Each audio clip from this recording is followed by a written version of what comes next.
ಸ್ನೇಹಿತರೆ, ಈ ಒಂದು ವಿಡಿಯೋದಲ್ಲಿ ನಾವು ಕರ್ನಾಟಕ ಟಿ ರಿಸಲ್ಟ್ ಯಾವ ಥರ ನೋಡಬೇಕು ನೀವು ನಿಮ್ಮ ಮೊಬೈಲ್ನಲ್ಲಿ ಅನ್ನೋದನ್ನು ಹೇಳಿಕೊಡ್ತೀವಿ.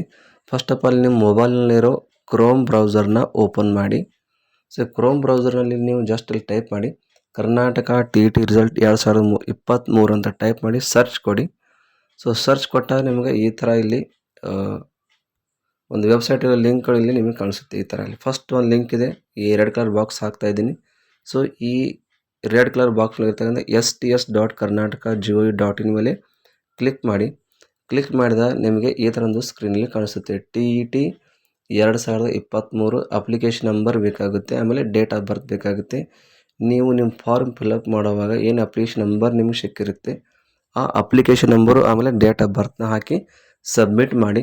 ಸಬ್ಮಿಟ್ ಮಾಡಿದಾಗ ನಿಮಗೆ ನಿಮ್ಮ ರಿಸಲ್ಟ್ ಕಾಣಿಸುತ್ತೆ. ಅದೇ ರೀತಿ ಒಂದು PDF ಸರ್ಟಿಫಿಕೇಟ್ ಕೂಡ ಡೌನ್ಲೋಡ್ ಆಗುತ್ತೆ.